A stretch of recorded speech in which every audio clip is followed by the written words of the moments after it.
టీవీలో మీ personal and business promotions కోసం కింది నెంబర్కి కాంటాక్ట్ చేయండి. Anchors dress courtesy sari house, OU colony, Shaikpet, Hyderabad. ఈ రోజు మనం వచ్చేసినాము 700 సంవత్సరాల చరిత్ర కలిగిన బలకంపేట ఎల్లమ్మ గుడికి.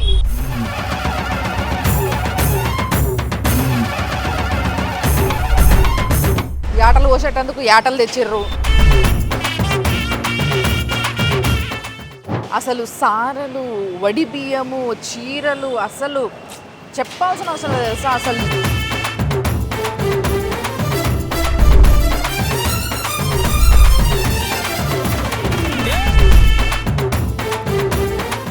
సో ఫస్ట్ ఈడికి వచ్చి బోనాలు ఎత్తుకొని వచ్చిన వాళ్ళైనా సరే ఫస్ట్ ఈడికి వచ్చి వినాయకుడిని మొక్కుకున్న తర్వాత లోపలికి పోతారు. గుడి లోపలికి రాగానే రైట్ సైడ్ ఏంటంటే ఇక్కడ మొత్తం ముడుపులు కడతారు, కొబ్బరికాయలు కొడతారు.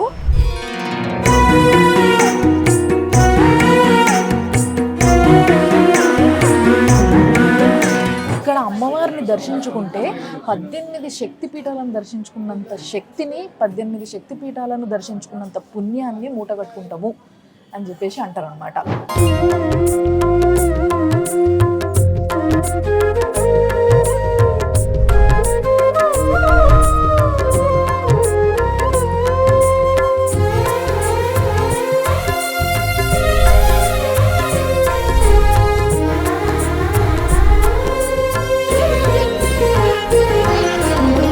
కలియుగమెటులైనా కలియుగమెటులైనా కలదుగాని కరుణ. నమస్తే, వందేళ్ల ఆలయం సనాతన వైభవానికి స్వాగతం. Sponsored by Sharma gold company. ఈ రోజు మనము బోనాల పండగ సందర్భంగా ఆషాఢ మాసంలో బోనాల పండగ జరుపుకుంటున్నాం కాబట్టి ఈ రోజు మనం వచ్చేసినాము 700 సంవత్సరాల చరిత్ర కలిగిన బలకంపేట ఎల్లమ్మ గుడికి. మరి బలకంపేట ఎల్లమ్మ గుడి అని అంటే ఎంతమంది మనస్ఫూర్తిగా నమ్ముతారో ఆ అమ్మవారిని, ఎంతమంది కోరికలు తీర్చిందో ఆ అమ్మవారు. అది ఇడికి వచ్చి చూడంగానే తెలిసిపోతుంది తెలుసా. చూడుండ్రి కావాలంటే గుడి చుట్టూ ఎక్కడెక్కడి నుంచో దూరం నుంచి వచ్చిన వాళ్ళు ఎక్కడ జాగ దొరికితే అక్కడ కొంచెం పరిశుభ్రత వేసేసుకొని కొంచెం అట్లా పవిత్రం చేసుకుని ఆ జాగని అక్కడనే బోనాలు కూడా తయారు చేసిస్తారు. చూడండి అక్కడ ఇప్పుడు గుడి లోపల పోతున్నాము. ఇగో బోనాలు చూసిర్రా, ఎక్కడెక్కడి నుంచో బోనాలు ఎత్తుకొని వచ్చి ఇగో యాటలు పోసేటందుకు యాటలు తెచ్చిర్రు. ఇట్లా మొత్తం కోళ్ళు, యాటలు, బోనాలు, అసలు సారలు, వడి బియ్యము, చీరలు అసలు చెప్పాల్సిన అవసరం లేదు తెలుసా. అసలు లెక్క పత్రం లేకుండా ఎంతో మంది జనాలు, దాదాపుగా ఈ ఆషాఢ మాసంలోనే ఒక 5 లక్షలకు పైగా జనాభా వస్తారంట. సో ఇప్పుడు మనం లోపల పోయి మొక్కుందాం. ఇక్కడ చూసి కదా శాఖ పెడతారు అన్నట్టు. ఇట్లా అంటే మామూలుగా అమ్మవారికి శాఖ పెట్టడం అనేది తెలంగాణలో పద్ధతి. కొంతమంది కళ్ళు శాఖ పెడతారు, కొంతమందికి ఎవరికైతే కళ్ళు శాఖ పెట్టేటోళ్ళు కాదో వాళ్ళు ఏం చేస్తారంటే కొంచెం నీళ్ళల్లో జరంతా పెరిగేసుకొని సలవ అన్నట్టు ఆ శాఖ పెడతారనమాట. యాపాకేసుకొచ్చి ఏ గుడికైనా ముందుగా పోగానే మనం చేసేది ఏంది, వినాయకుడిని దర్శించుకోవడం. సో ఇట్లా ఎంటర్ కాగానే లెఫ్ట్ సైడ్లో ఫస్ట్ ఈడ వినాయకుడు ఉంటాడు. ఆ వినాయకుడిని మొక్కుకొని మనం లోపల పోదాం.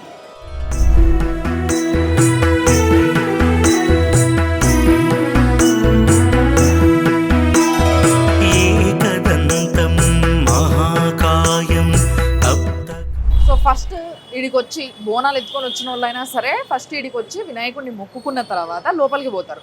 అయితే మనం లోపల పోకుండా మీకు ఇంకొక జాగా చూపిస్తా. అంటే గుళ్ళకి లోపల రాగానే లెఫ్ట్ సైడ్ ఏమో వినాయకుడు ఉన్నాడు కదా, ఇప్పుడు రైట్ సైడ్ ఏముందో చూపిస్తారా అంటే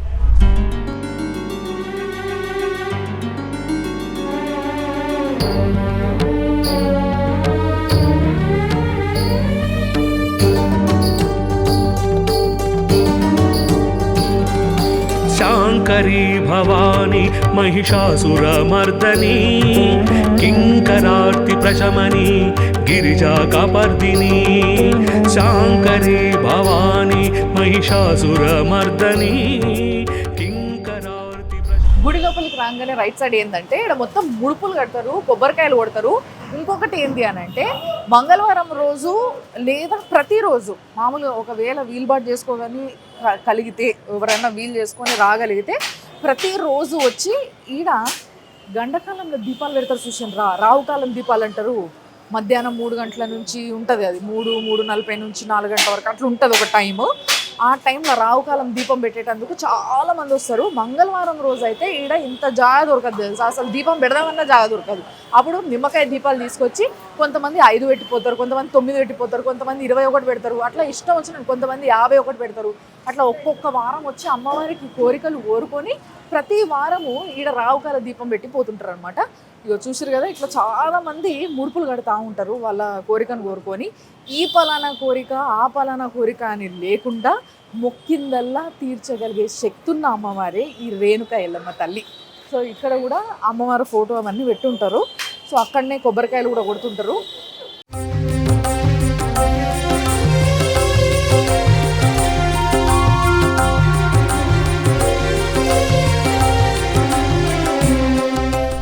ఇప్పుడు మనం లోపలికి పోతున్నాం. లోపలికి పోవాలంటే మళ్ళీ ఇడికి వెళ్ళి లోపల పోవాలి. ఇంకోటి ఏంటంటే బలకంపేట ఎల్లమ్మ అంటే బాయిలో వెలిసిన అమ్మ కదా, మనందరికీ తెలుసు బాయిలో వెలిసింది అమ్మవారు అని. అందుకోసమే గ్రౌండ్ లెవెల్ కన్నా కూడా 10 అడుగులు కిందికి ఉంటుంది అనమాట అమ్మవారు. ఇప్పుడు ఆమె దగ్గరికే మనం పోతున్నాం.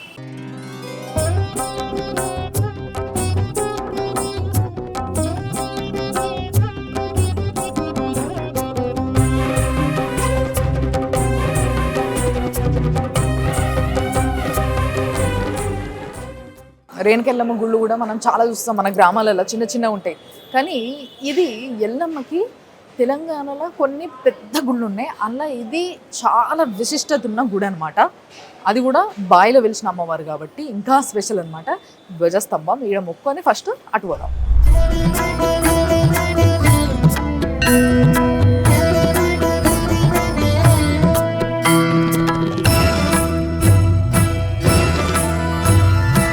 ఇక చాలామంది ఏం చేస్తారంటే మీదికి వెళ్ళి లైన్ కడతారు. ఈ మీది నుంచి మామూలుగా ఏ గుడికి పోయినా కానీ ఇట్లా ఒక 4 మెట్లు ఎక్కి దర్శనం చేసుకోనికి ఇట్లా గర్భగుడికి స్ట్రైట్కి పోతాం. కానీ ఇక్కడ అందరూ లైన్ ఫామ్ చేసి కిందికి పోతారు అన్నట్టు. 10 అడుగులు కింద ఉంటుంది కాబట్టి అమ్మవారు. అయితే ఇది ఇంకో గుడి, ఈ గుడిలో ఉన్న ఇంకో స్పెషాలిటీ ఏంది అని అంటే అమ్మవారి పైన ఇక్కడ అయ్యవారు ఉంటాడు అన్నట్టు. అంతే కదా, మరి ఆమె ఏడు ఉంటే వాళ్ళ ఆయన ఆడు ఉండాలి కదా, అందుకోసం అన్నట్టు చూపిస్తారంట. ఇగో ఇప్పుడు కింద అమ్మవారు ఉంది కదా, కరెక్ట్ అమ్మవారి మీద పైన ఇక్కడ లింగం ఉంటుంది అన్నమాట. సో యాక్చువల్గా పైన శివుడు అన్నట్టు, ఎందుకంటే మీరు చూసారు కదా అక్కడ ఇది ఉంటుంది త్రిశూలం. ఎక్కడైనా రేణుకమ్మ గుళ్ళల్లో, చిన్న చిన్న గుళ్ళలో కూడా అయ్యవారిని త్రిశూల రూపంలో ప్రతిష్ఠిస్తారు. అంటే జమదగ్ని ఆ శివుడి రూపం అని పురాణాలు చెప్తున్నాయి. కాబట్టి జమదగ్ని ఆమె భర్త కాబట్టి ఆయనని ఇట్లా త్రిశూల రూపంలో పెడతారు అన్నమాట.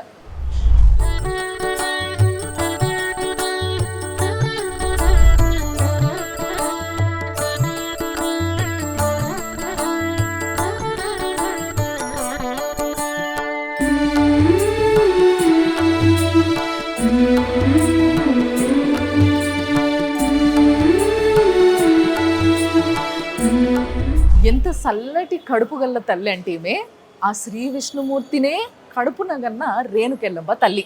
అవును, పరశురాముడిని అంటది కదా, మరి పరశురాముడు ఎవరు? ఆ శ్రీ విష్ణుమూర్తి. ఆయన చిరంజీవి కాబట్టి చిరకాలం ఈ భూమి పైన ఏదో ఒక రూపంలో, సూక్ష్మ రూపంలో కావచ్చు, ఏదో ఒక రూపంలో ఇంకెక్కడైనా హిమాలయాలలో కావచ్చు, ఎక్కడైనా కూడా ఆయన ఉన్నాడు అని చెప్పి నమ్ముతాడు. ఎప్పుడైతే అవసరమో, కలియుగంలో మళ్ళీ ఎప్పుడైతే అవసరమో అప్పుడు కలికి భగవాన్ యొక్క అవతారం ఎత్తి మనందరి మధ్యలోకి వచ్చి ధర్మాన్ని స్థాపిస్తాడు ఆయన్నే. ఆ విష్ణుమూర్తిని కన్న తల్లి ఆమె కాబట్టి ఆమె కడుపు ఎంత చల్లది, ఆమె ఎంత చల్లది. అసలు ఆమెకి మొక్కుతే తీరందంటే ఏమన్నా ఉంటుందా? ఇక చెప్పు.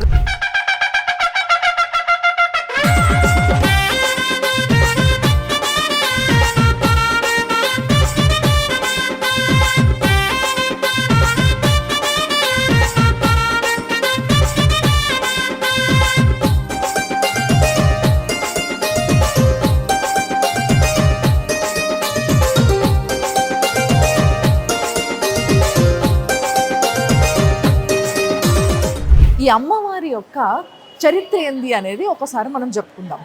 అయితే ఈ అమ్మవారు బాయలు ఉంటుందన్న ముచ్చట మనం ఇప్పటికి 2 సార్లు చెప్పుకున్నాం కదా.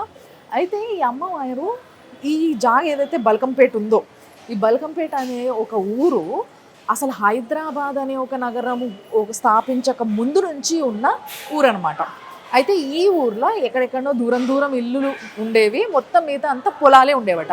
ఆ పొలాలల్లా ఇది ఒక రైతు పొలం అన్నట్టు. అంటే ఇప్పుడు ఈ జాగ మనం నిలబడ్డ జాగ అంతా కొన్ని వందల సంవత్సరాల కింద రైతు యొక్క జాగ. అంటే ఆయన ఈడ పొలం వేసుకునేటోడు. ఆ పొలం వేసుకున్న రైతుకి ఒక రోజు బాయిలా, అంటే ఇప్పుడు మనం పొలంలో ఇప్పుడు అంటే మోటార్లు వేసుకుంటున్నాం, అప్పుడు బాయిలు ఉండేటివి కదా. సో అట్లా బావి ఉండేది అన్నట్టు. ఆ బాయిలా ఏందబ్బా ఏదో రాయిలా వచ్చింది. ఒక స్టేజ్లో నీళ్ళు తోడుతుంటే బాయిలా రాయిలాగా తగిలిందంట. ఆ రాయి ఏంది, సరే తీద్దామా అని చెప్పి చూస్తే, కొంచెం గట్టిగా పరీక్షించి చూస్తే దానిపైన ఉన్నది ఆ అమ్మవారు అన్న విషయాన్ని గ్రహించిండు. అంటే అమ్మవారి రూపం ఉన్నది, మరి ఏ అమ్మవారో ఏందో ఏం తెలుస్తలేదు అని చెప్పేసి శివశక్తుల్ని పిలిపించిండంట.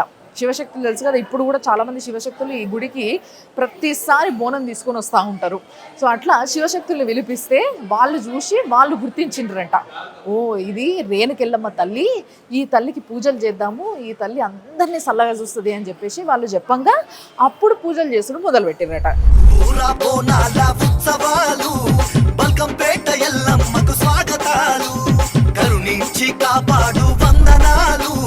విజయాన్ని చేకూర్చే విజయోత్సవాలు, ఊరూరా బోనాల ఉత్సవాలు, బల్కంపేట ఎల్లమ్మకు స్వాగతాలు, కరుణించి కాపాడు వందనాలు, విజయాన్ని చేకూర్చే విజయోత్సవాలు. కుండను తెచ్చి నిండు పసుపును రాసి, చుట్టూ బొట్లను పెట్టి నైవేద్యము చేసి, గండ జ్యోతిని చేసి, కోడి పుంజును కోసి, కళ్ళు సాగను పోసి, నీకు బోనెమ తల్లి. ఇక బాయి కొనాకి ఫెన్సింగ్ లా ఉంటుంది కదా, దాని బయట నిలబడి ఇంతకుముందు పూజలు చేసేటోళ్ళట. కానీ దాని తర్వాత మెల్లమెల్లగా ఒక చిన్న గుడి కట్టిర్రట. ఆ చిన్న గుడి కాస్త ఇప్పుడు పెద్ద గుడి అయిపోయింది, చాలా పెద్ద గుడి అయిపోయింది. ఎంత పెద్ద గుడి అని అంటే ఈరోజు అసలు ప్రపంచంలోనే ఏషియాలో ది రిచెస్ట్ పర్సన్ అయిన అంబానీ ఫ్యామిలీ నుంచి నీతా అంబానీ కూడా ఇడికి వచ్చి దర్శనం చేసుకుంటుంది అన్నట్టు. ప్రతి సంవత్సరం ఆషాఢ మాసం కానీ ఏదో ఒక మాసంలో ప్రతి సంవత్సరం కంపల్సరీ ఆమె కూడా వచ్చి ఇక్కడ దర్శనం చేసుకుంటుంది.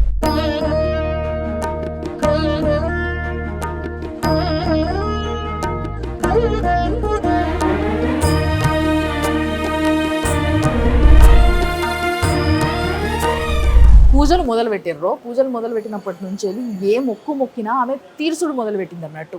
ప్రతి ఒక్కరి కోరిక, అది ఆరోగ్యానికి సంబంధించిన, పెళ్ళికి సంబంధించిన, పిల్లలకి సంబంధించిన, సంసారానికి సంబంధించిన, ఇంకా ఏ సమస్యకి సంబంధించిన ఆయురారోగ్య ఐశ్వర్య అభివృద్ధి ఆనందాలను అన్నింటినీ కలగజేసే తల్లే ఈ రేణుకెళ్ళమ్మ తల్లి. జగత్తుని ఏలే తల్లే ఈ రేణుకెళ్ళమ్మ తల్లి. అందుకోసమే ఈ అమ్మవారికి ఇన్ని పూజలు, బోనాలు, అసలు పొట్టేళ్ళు, అసలు ఏమి లేదని చెప్పాలి. మంచి ఆమె ఒడి నింపేటందుకు ఎంతోమంది ఆడపడుచులు వస్తూ ఉంటారు ప్రతి సంవత్సరం వీడికి.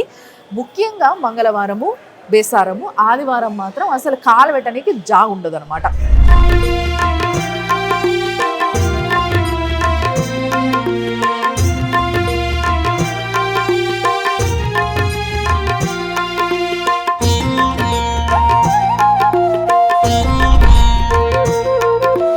మహాలక్ష్మీ నారాయణి కటాక్షించి బ్రోవవే, నీ కరుణా తరంగాలు సారించని.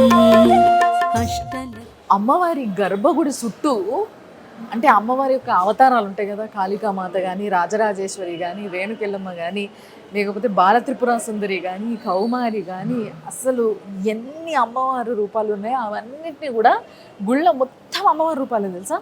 అసలు ఎట్టు చూసినా అమ్మవారే కనబడుతుంది. చూసిర్రా, ఆ అమ్మవారికి గాజుల మాలేసిండ్రు, కూరగాయల మాలేసిర్రు. శాకాంబరి అని చెప్పి అమ్మవారిని కూరగాయలతో అలంకరిస్తారు తెలుసు కదా. సో అట్లా మొత్తం అమ్మవార్లందరికీ కూడా బెండకాయలు, వంకాయలు అవన్నీ మాల తిరిగి గుచ్చి మంచిగా మాలేసిండ్రు. ఇంకొకటి ఏంటంటే ఈ గుళ్ళ ప్రతి శుక్రవారం కూడా అన్నదానం అవుతుందంట. దానికి ప్రతి ఒక్కరూ వచ్చిన వాళ్ళందరూ కూడా ఎంతో అంత వాళ్ళకి తోచినంత అన్నదానానికి డొనేట్ చేసి పోతారనమాట.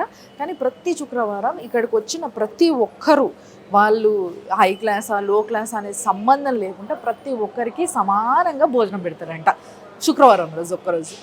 ఇప్పుడు ఆ అమ్మవారిని చూసేటందుకు మనము కిందికి పోతున్నాం అన్నట్టు. చూడండి, ఇప్పుడు గర్భగుడికి పోయేటందుకు ఎన్ని మెట్లు దిగాలో ఇక్కడ అర్థమైపోతుంది. చూసారు కదా, దాదాపు 10 అడుగులు కిందికి పోయి అమ్మవారిని దర్శించుకొని మళ్ళీ బయటకు వస్తారు అందరూ. ఇప్పుడు మనం కూడా మొక్కుందాం బాయ్.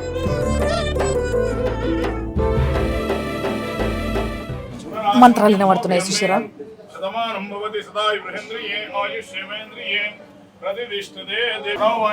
అందరూ బోనాలు తెచ్చిన వాళ్ళు, వడిబియ్యం తెచ్చిన వాళ్ళు, ఇంకా యాటలు తెచ్చిన వాళ్ళు అందరూ కూడా ఇట్లా లైన్లో నిలబడి అమ్మవారి దర్శనం చేసుకుంటారు. ఇప్పుడు నేను మీకు అమ్మవారిని చూపించబోతున్నాను. గర్భగుడి చాలా చిన్నగా ఉంది, కానీ గర్భగుడి లోపలంతా కూడా 4 దిక్కుల గోడలు మొత్తం పెద్ద పెద్ద ఫ్రేమ్స్తోని వెనకాల సిల్వర్ పూత ఉండి, అంటే సిల్వర్ రేకులు ఉండి, ఆ సిల్వర్ రేకు మీద బంగారు రేకుతోని అమ్మవార్లు, అంటే ఇక్కడ అమ్మవారిని దర్శించుకుంటే 18 శక్తిపీఠాలను దర్శించుకున్నంత శక్తిని, 18 శక్తిపీఠాలను దర్శించుకున్నంత పుణ్యాన్ని మూటగట్టుకుంటాము అని చెప్పేసి అంటారనమాట. ఎందుకు అని అంటే చూసారు కదా, గుడి మొత్తం అందరు అమ్మవార్లు ఉంటారు.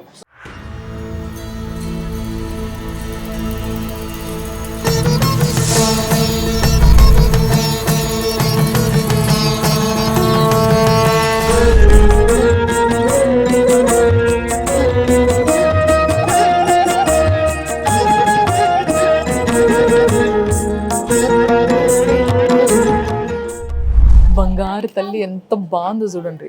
అయితే వెనకాల ఉన్నది అమ్మవారి విగ్రహం తర్వాత పెట్టింది, కానీ కింద ఏదైతే అమ్మవారు కనబడుతుందో మనకి అది అమ్మవారు బాయిలో వెలిసిన విగ్రహం అనమాట. సో ఆ విగ్రహానికి ఇట్లా బంగారు ఏమంటారు కవచం లాంటిది తొడిగిచ్చిర్రు అంతే. సో అమ్మవారు తల దగ్గర నుంచి వెళ్ళి నీళ్ళు వస్తూనే ఉంటాయంట ఎప్పుడు. అయితే గతంలో అట్లా నీళ్ళు ఎక్కువ వచ్చేసరికి గుడి కట్టడం కష్టమవుతుంది కదా, అప్పుడు పెద్ద పెద్ద గనైటరాలు తీసుకొచ్చి నీళ్లను మోటార్లతోని బయటికి తీసుకుంటా మెల్లమెల్లగా ఇంత పెద్ద గుడిని కట్టిర్రు. బట్ ఇప్పటికీ కూడా అక్కడి నుంచి వెళ్ళి నీళ్ళు వస్తూనే ఉంటాయంట అమ్మవారి తల దగ్గర నుంచి వెళ్ళి. ఆ నీళ్లను తీసుకుపోయి ఆరోగ్యం బాగాలేని వాళ్ళు కొంచెం తాగినా జల్లుకున్నా లేకపోతే ఇంట్లో జల్లుకున్నా కూడా అంత మంచి జరుగుతుందంట. ఎటువంటి దుష్ట శక్తుల దగ్గరికి మన దగ్గరికి రాకుంటూ ఉంటాయంట, అట్లా నమ్ముతారనమాట చాలామంది. చూడండి అసలు కళ్ళ ఆడిపోతుంది ఆ అలంకారణ చూడండి. మొత్తం అన్నీ కూడా కల్వపూలు తీసుకొచ్చి, అంటే తామరపూలు తీసుకొచ్చి మొత్తం అమ్మవారిని ఎంత మంచిగా అలంకరించిండ్రో. నిత్యం పూజలు జరుగుతూనే ఉంటాయి అన్నమాట. ఈడ చాలా మంది భక్తులు వస్తూనే ఉంటారు. ఈడ పంతులకు కూడా అసలు రెస్టే ఉండదు అన్నమాట.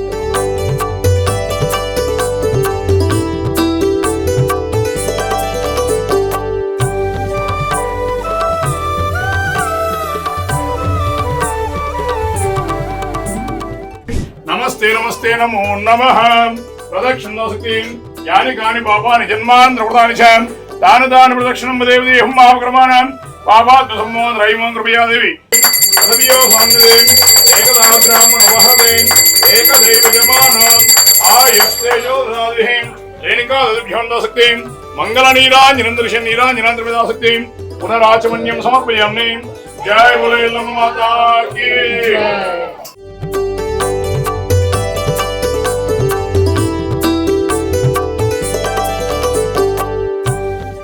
ఏకదా బ్రాహ్మణ మహతే విజమానం ఆయస్తేజోదయం దృష్టం సమాహోమ్యాం తాం మరణస్మన్యః వయందనాన హృదయసం యస్ర వరాజి దాసో ప్రళయంతాం.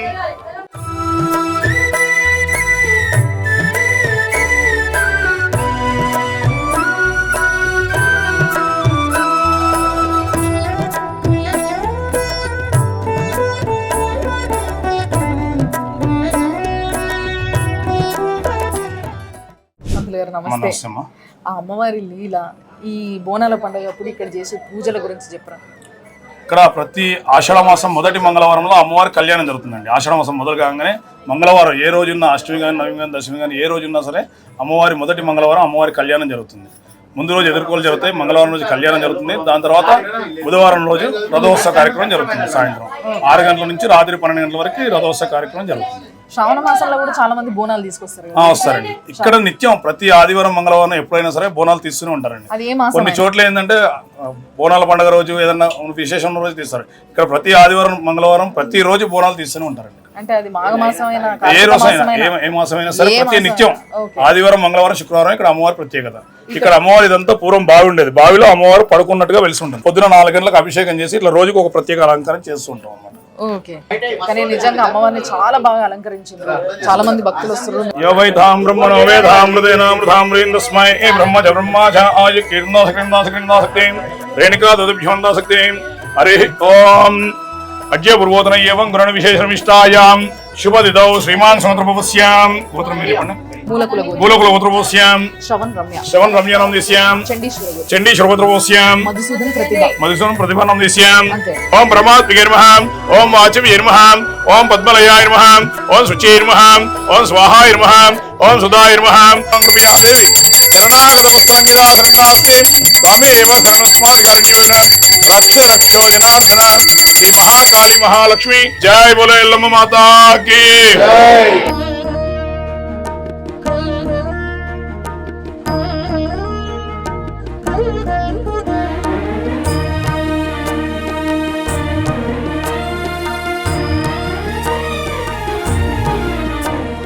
చాలా చాలా మనశ్శాంతిగా ఉంది నిజంగా.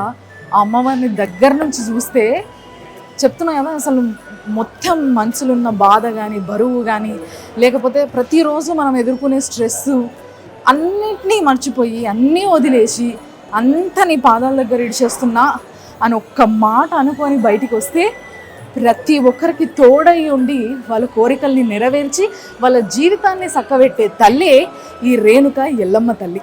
గుళ్ళ మొత్తం ఇట్లా అమ్మవార్లు ఉన్నారు చూసారు కదా. ఇప్పుడు మీరు ప్రతి అమ్మవారికి కూడా మంచిగా నిండుగా ముక్కు పుల్లలు పెట్టారు చూసారా. పోగులు ఇట్లా మంచిగా ఒక సైడ్ పుల్ల ఒక సైడ్ పోగు.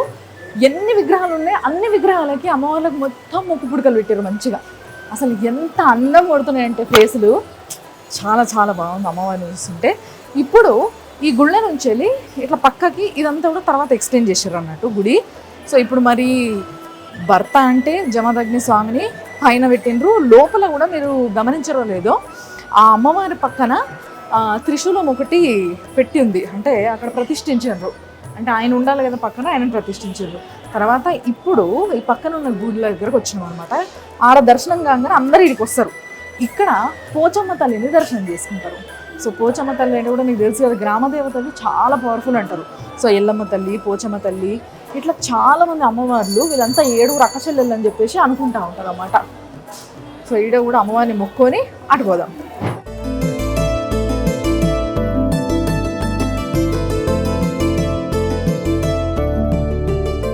పోచమ్మ తల్లిని మొక్కున్నాం కదా, ఇప్పుడు నాగదేవతని.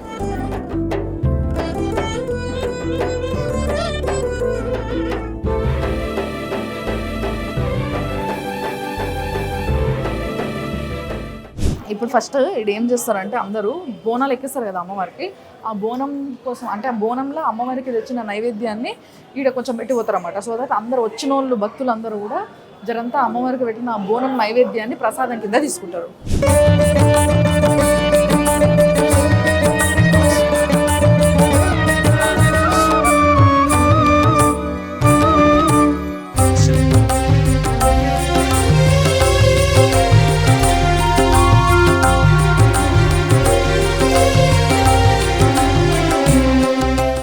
చాలా మంది ఏం చేస్తారంటే ఇప్పుడు బోనాలు ఎత్తుకొని వస్తారు కదా, ఇందాక పంతులు కూడా చెప్పిండు మనకి ఇక్కడ నిత్యం బోనాలు ఎక్కుతాయి అమ్మవారికి. కేవలం ఈ పలానా మాసం బోనాల పండగ కాదు, మొత్తం సంవత్సరం అంతా ఏ మాసమైనా సరే మంగళవారం రోజు ఆదివారం రోజు ప్రతి ఒక్కరు బోనం తీసుకొస్తారు. కాబట్టి ఆ బోనం తీసుకొచ్చిన వాళ్ళు ఇటు రంటే మీకు చూపిస్తా బోనం అన్నం ఎట్టుంటుందో. ఇగో పరమాన్నం, ఇది కలగూర అంటారు కదా, కొన్ని ఆకుకూరలు కలిపి ఇట్లా చేస్తారనమాట. ఆకుకూర అంటే మామూలుగా దేవుడికి ఉల్లిగడ్డ ఎక్కదని చెప్పి ఉల్లిగడ్డ పెట్టరు, కానీ ఇక్కడ అంటే అమ్మవారికి ఎప్పుడైనా గ్రామ దేవతకి ఉల్లిగడ్డలు పచ్చిగా కూడా పెడతారు, ఇట్లా కూడా ఉల్లిగడ్డ వేస్తారు అనమాట. ఇట్లా ఈ విధంగా రకరకాలుగా ఎవరు మొక్కులకు తగ్గట్టుగా బోనం తయారు చేస్తుంటారు అనమాట. ఆ బోనం అన్నాలు అన్నీ కలిపి లేచిండ్రు, అందరు కొంచెం కొంచెం నైవేద్యం కింద తీసుకొని అంటే ప్రసాదం కింద తీసుకొని పోతుంటారు.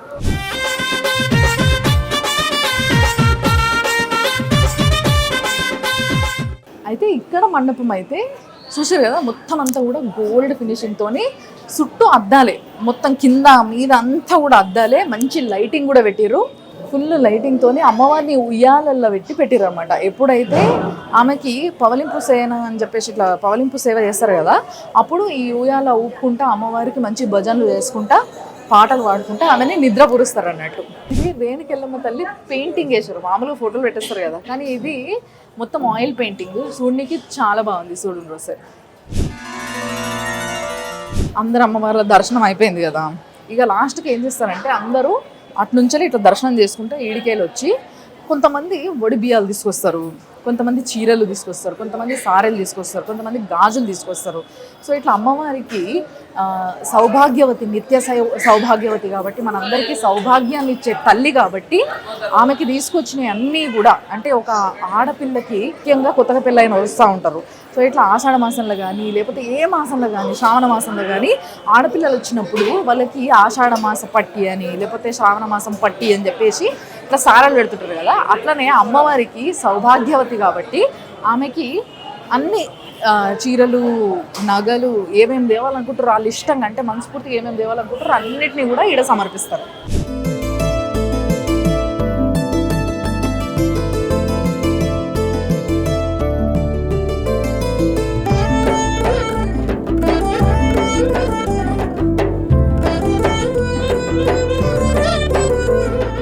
చూశాను కదా ఆ బల్కంపేట ఎల్లమ్మ తల్లి దర్శనం ఎంత బాగా అయిందో.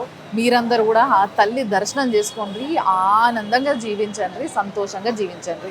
మీరందరూ కూడా వచ్చి ఈ ఆషాఢ మాసమే కాదు, ప్రతి వారాలు, ప్రతిరోజు, సంవత్సరంలో ఈ రోజు ఆ రోజు అనే భేదం లేకుండా అమ్మవారు పూజల్ని ఘనంగా అందుకుంటుంటుంది, బోనాలను అందుకుంటుంటుంది. ఎప్పుడు వచ్చినా కూడా అమ్మవారు మీ కోరికల్ని తీరుస్తూ ఉంటుంది. కాబట్టి ఈ గుడి విశిష్టతను చూసారు కాబట్టి తెలుసుకున్న వాళ్ళు, ఇప్పుడిప్పుడే చూసిన వాళ్ళు మాత్రం హైదరాబాద్కి ఎక్కడి నుంచి అన్న వచ్చేటోళ్ళు అయితే తప్పకుండా దర్శనం చేసుకొని పోండి. సో చాలా సంతోషంగా ఉంటారు. ఇది ఈ వారం 100 ఏళ్ల ఆలయం సనాతన వైభవం, sponsored by Sharma gold company. చూస్తూనే ఉంటుంది Suman TV. Anchors dress courtesy sari house, OU colony, Shaikpet, Hyderabad.